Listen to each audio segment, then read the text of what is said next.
In my previous video, I have tried to explain how the multiverse, the universe, and the pattern of human psychology essentially have the same underlying mathematical structure, which is based on at least two Fibonacci spirals, one rotating from zero in the negative direction and the other one from zero in the positive direction.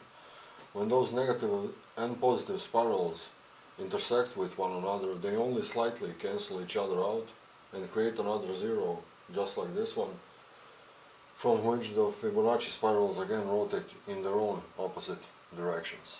That is based on our atomic makeup, since atoms have three states: positive, negative, and neutral.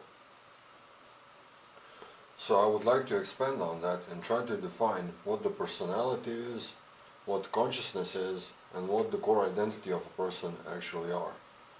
So first, in the description of the video is a detailed list of all the existing dimensions on a universal scale, which upon reading can only add to a better understanding of what I'm trying to explain. So the main three concepts are the core identity, the personality, and consciousness. And in the dimensional sense of the word, the core identity of a person is that zero dimension, but that zero is not something non-existent or nothingness. It is just abstract in its nature and its meaning. So it's slightly undefined actually. And the personality is in between that zero and the infinity of consciousness. So if the zero dimension is eternity and its polar opposite is the infinity, the only thing which can actually perceive eternity, why we cannot perceive those extremes actually in a direct sense, even if we are built from them, is because we seemingly live in the third dimension, which is in the middle of those two, which is also why we have a sense of space and also the passage of time. So just like the personality is in between the core identity and consciousness, the third dimension is in between the zero dimension and infinity. And what is actually going on is that the lower dimensions cannot perceive the higher ones. For instance, the second dimension cannot perceive the concept of depth of the third dimension because it's not built from it. So the second dimension does not have the information about the concept of depth, even though the third dimensional cube is made out of second dimensional surfaces. So just like that, the zero dimension cannot perceive anything higher than itself, since it does not have any reference point in terms of a lower dimensional input than itself. So in that sense, the core identity also cannot perceive itself without conscious input. So consciousness, through higher dimensions, sends a diluted information about the identity through the personality. And that personality can go all the way towards the conscious infinity, but never actually getting there because it doesn't actually need to, since the consciousness sort of splits itself into an infinite amount of parts so it can perceive eternity, or rather the identity, and assigning meaning to each and every one of those abstractions. So the consciousness, as an omnipresent perception within a system or a person, incorporates itself into the aspects of personality as imagination. So to put it bluntly, I say imagination because consciousness is actually an imaginative answer to a question as to what would happen if all the subatomic particles in our atomic makeup were to be still. That means that the personality is actually binary, but not just in terms of 1 and the 0, because it has a -1 also, or rather a negative value just like the atoms have. Not only that, but electrons, for instance, have a spin in one direction or in the other direction, which means that electrons by themselves have a binary system within themselves. Logically, if they have positive and negative spin in terms of directions, that means that having no spin is actually zero value. That would mean if an electron wasn't spinning, if it was still, then that would be the zero, an aspect of conscientious awareness of eternity. So if, for instance, the electrons projected that information about the zero of stillness, then we would probably be able to perceive infinity itself also, because there would actually be no emotion. So the most important part about personality is that emotion and feelings are not the same thing. A feeling comes from the identity as a transference of its information through the dimensional scale, the personality.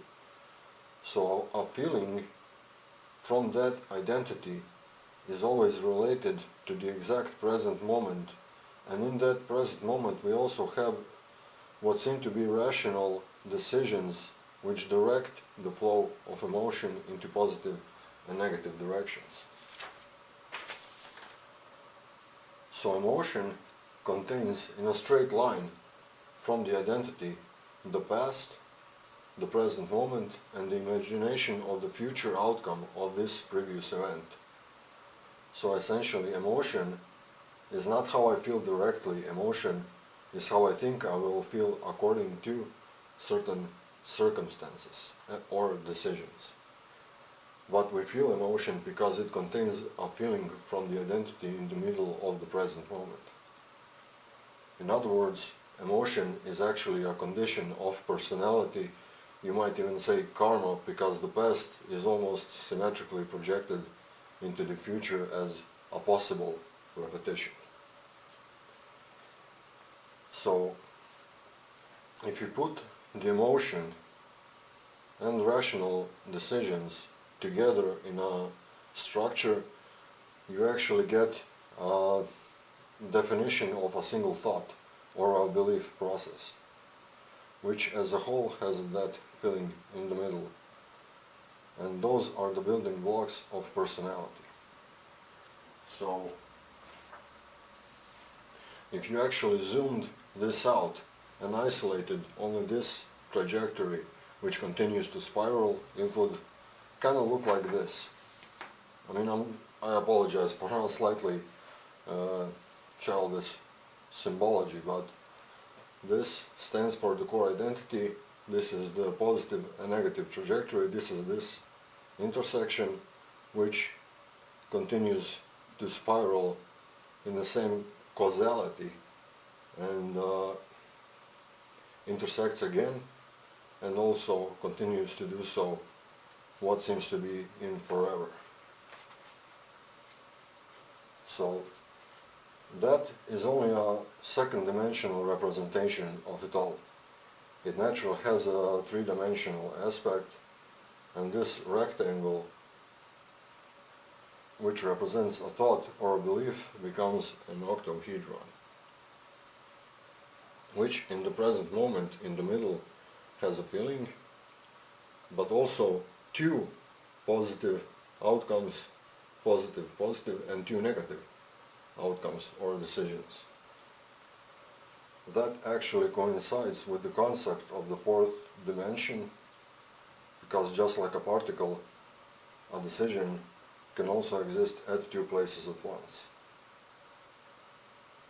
Now, if I could deduce that one positive is for myself and the other positive for someone else, then I would be able to say with certainty that empathy is actually a fourth dimensional type of perception, and therefore an aspect of not just personality, but also identity and consciousness, because one aspect of this decision is actually the future of a previous thought. So if we have a thought here, this is the present moment of that thought, this is the past of it, this is the future of it. That future becomes actually in the present moment a rational decision which directs the flow of emotion. So next up is a comparison between a typical personality and a narcissistic personality. So a typical personality in its subconscious perception is dualistic and simultaneous when perceiving emotional information. A narcissistic personality is not simultaneous, and it's not in the form of spirals. It is literally a circle such as this one, which processes information from their identity in one way or the other way, which will mean that it's not simultaneous. And that actually means that if an information from identity is repeatedly processed in the same manner, it implies that it's actually a compulsion at the level of personality. So if I were to pretend to be an educated professional, I would conclude that narcissism is actually a compulsive identity disorder, which has no means of expression, and that is why they depend on other people's either emotion or behavioral characteristics to regulate their sense of stability. So narcissistic personality is actually a simulation of the emotional karma, since their past cannot be projected onto the future, since their personality is encapsulated in such a manner, and they are actually cut off from the rest of their consciousness, which is why they don't have empathy, because with the lack of conscientiousness, they do not have an intuitive insight as to how someone might feel. So in case I have missed anything, and if you have questions, remarks, or would just like to comment, then please do so.